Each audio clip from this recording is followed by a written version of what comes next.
Hey everybody, it's me again. I know everybody's tired of hearing me talk. I am running a few errands. I want to talk a little bit and get back into my YouTube subject matter of narcissism. And I'm going to leave off the Facebook stuff for the time being. Right now, this video is focusing on my story, my continuing recovery from narcissistic abuse and a narcissistic abusive relationship. I'm walking, and earlier I was walking today, and a song pops up, on my playlist or in my whatever my music playlist. I'm trying to get it out here, and that song just stopped me dead in my tracks. And things like that happen sometimes. You start to remember events, you start to remember anniversary dates, you start to remember good dates and bad dates, and just all sorts of different things. And you start thinking, am I over this? Am I always going to feel this way? Am I ever going to get finished thinking about this stuff? Will this ever not be a part of my life? And I don't know. I ask myself that as well, because here I am, years after the fact, and still, letting songs bring up memories, and we can't stop memories from happening. As long as we have a memory, I guess we should be grateful, that we remember things, but maybe we remember things a little differently than they actually happened. I'm heading home for my lunch break. I go back out at 1 today, so I've got about an hour and a half. Luckily, I'm working really close to home, so I don't have too much of a travel. But there comes a day when you don't anymore. Whether you learn about narcissism or not, I don't know. I've always considered myself to be pretty intelligent, and other people have said that to me, and I'm not bragging there. I'm not saying that to toot my own horn. But when you have feelings of romance and love and desire and mutual hope of a relationship with this person, and they're playing that back to you, you don't think you're being stupid. You don't think that you're making a mistake. You're looking at it like the best decision that you could make. That's the way a narcissist sets it up for you to think and to feel. And once people would look back at the way he did me and the way he treated me, and I'm sure that a lot of people went through a whole lot worse than I did. But for a couple of weeks there, I was scraping rock bottom. I described it once in a video that I made way back. I don't know which. It's probably in my very first playlist, somewhere along the line. I described it as rock bottom. Imagine you're under the rocks. Imagine you're down so far beneath the rocks that you're having to scrape just to get up to rock bottom. That's how I felt for a long time. And I started to slowly heal. And I know this is something that a lot of people, and I didn't for a long time either. It wasn't until I started watching these videos that I started kind of understanding what they were talking about. It's a brain injury. It is a form of post-traumatic stress. Verbal abuse, emotional abuse, sexual abuse from a partner. And when I talk about that, I don't go into a lot of detail, but it was not good. In the beginning, the sex was really good. It was mutually enjoyable. At least I, guess it was for him, or maybe he was playing at that as well. But as time went on, and you'll hear a lot about this, you can put this in the search bar on YouTube, and you'll find so many stories about sexual abuse, sexual withholding sex, making you feel unworthy, making you feel like you're not doing it right, making you feel like, I don't know, I could go into detail, but I didn't really come to talk about that subject, and it kind of triggers me when I get started talking about that. But there's all different types of abuse that you go through in your lifetime that you maybe don't even recognize. I worked in an office one time back when I was really young, and I was sexually abused, or what is it called, sexually in the office, the workplace, sexual discrimination, or harassment. I was sexually harassed and in this job by another woman, and I didn't even realize it. And the form of sexual harassment that it was that she was talking about my breasts.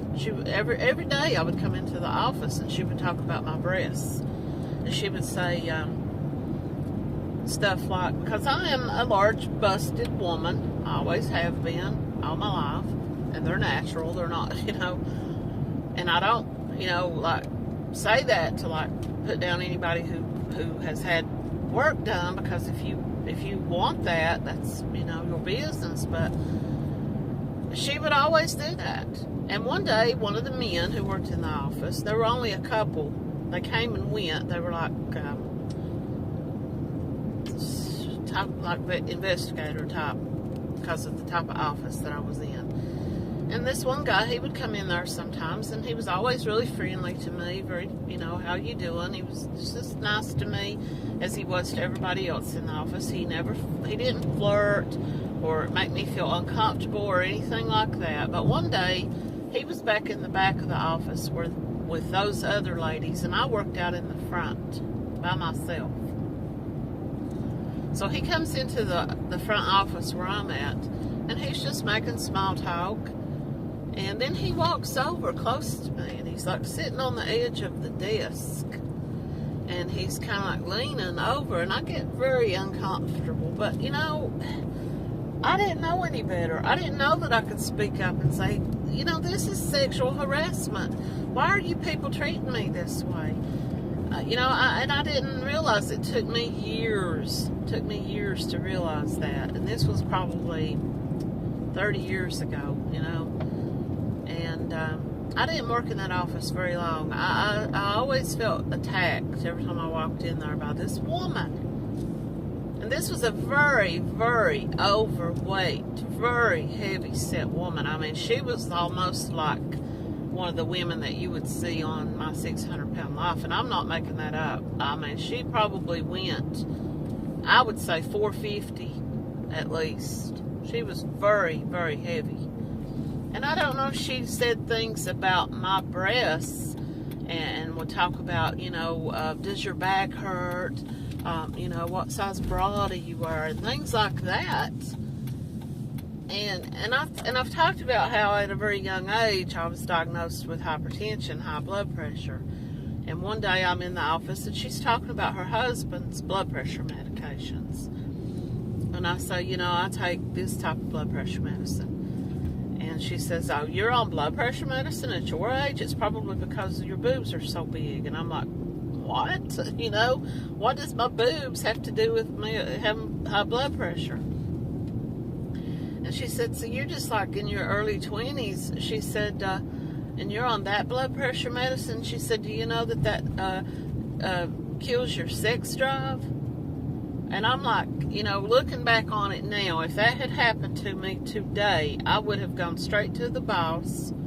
I would have gone over her head, and well, at that time, people didn't carry cell phones, but I would have recorded that, and I would have had her charged with sexual harassment. And I believe she sent that man into the office where I was at that day to talk to me, to see if he could look down my shirt, or maybe even to see if I would play along and hook up with him so he could run back and report to her if my boobs were real or not, you know? And you carry stuff like that with you throughout your life. And to this day, when I look back on that, I feel a kind of post-traumatic stress about that. And I feel even worse about it because I didn't say anything to anybody about it. I allowed it to happen and kept quiet. And I found another job right away. I probably wasn't there another month or so after that.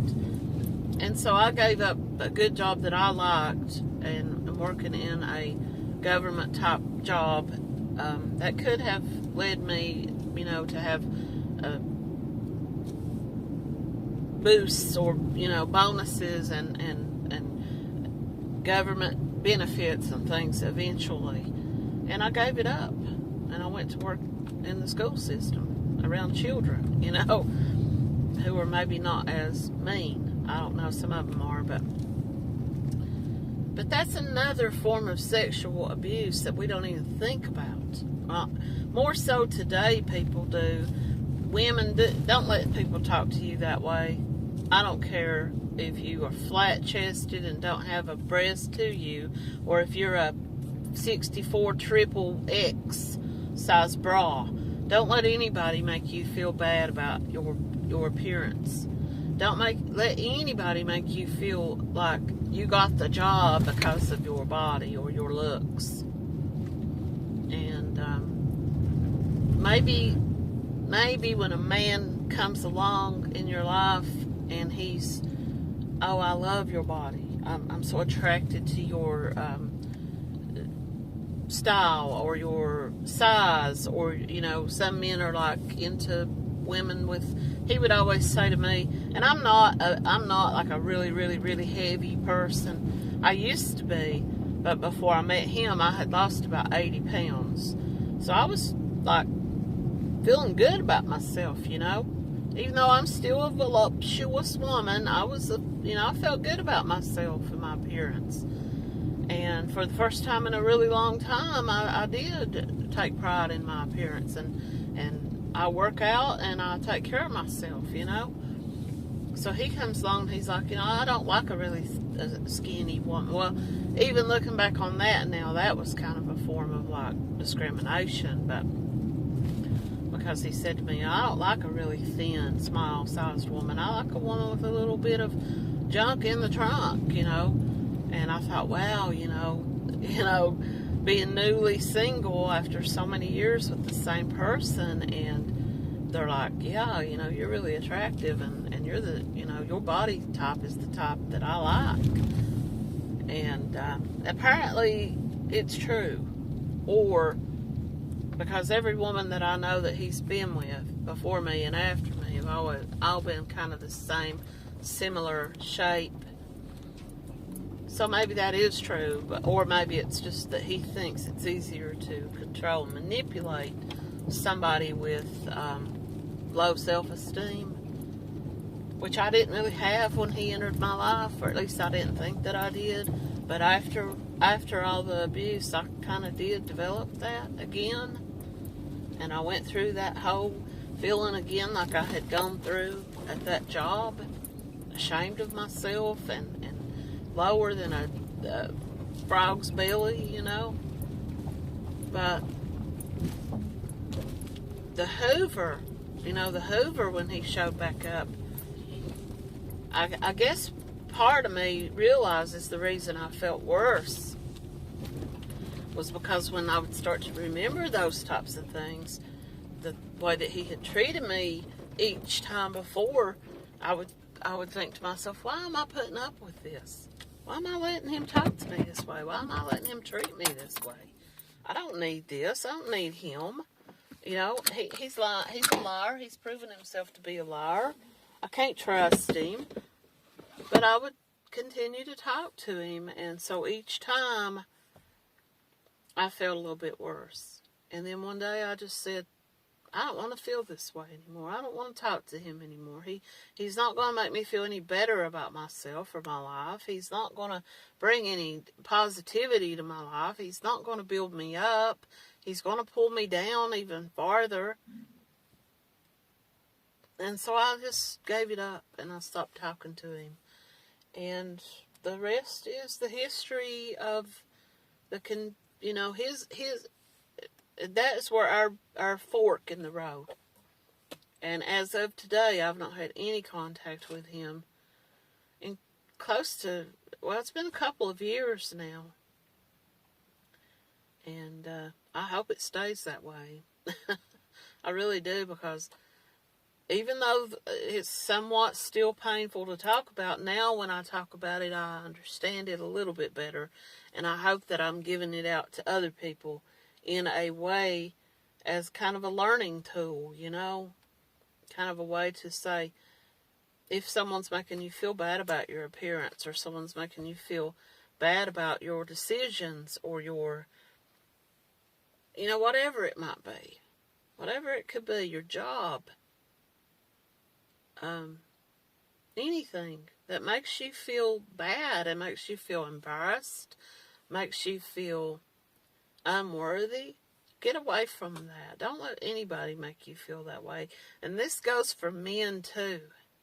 It really does. It goes for men as well as women. If a woman is bad-mouthing your appearance, if she's bad-mouthing your job, if she's making you feel like you're not as helpful or as giving or as loving, if she's mistreating you, if she's cheating on you, if she's lying to you and about you, that's abuse too. It plays both ways. I didn't mean for this video to go so long. I get long-winded when I start talking about this stuff.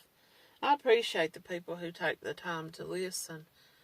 And I hope that if I leave you with anything, that it is, while I talk about this stuff today and it kind of brings up some bad memories and stuff, in the long run, I really have moved so far ahead of where I was. And I hope in time I continue to move even farther, away from it. And I know people were going to say, well, continuing to talk about it's not going to help. It's going to stay right there in your mind. And that's partially true. But maybe in a way it's kind of good to keep that little bit of remembrance, so that I don't ever repeat that again. And I know it, as of today, I know I will never go back. I'll never look back at him, or if he showed up today, I wouldn't have any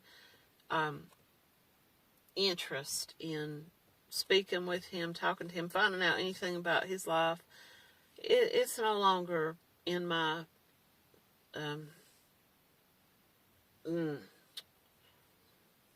sights or whatever. It's just no longer something that I care about what he's doing, You'll get there. If you're not there yet, you will get there. I know it feels so far away.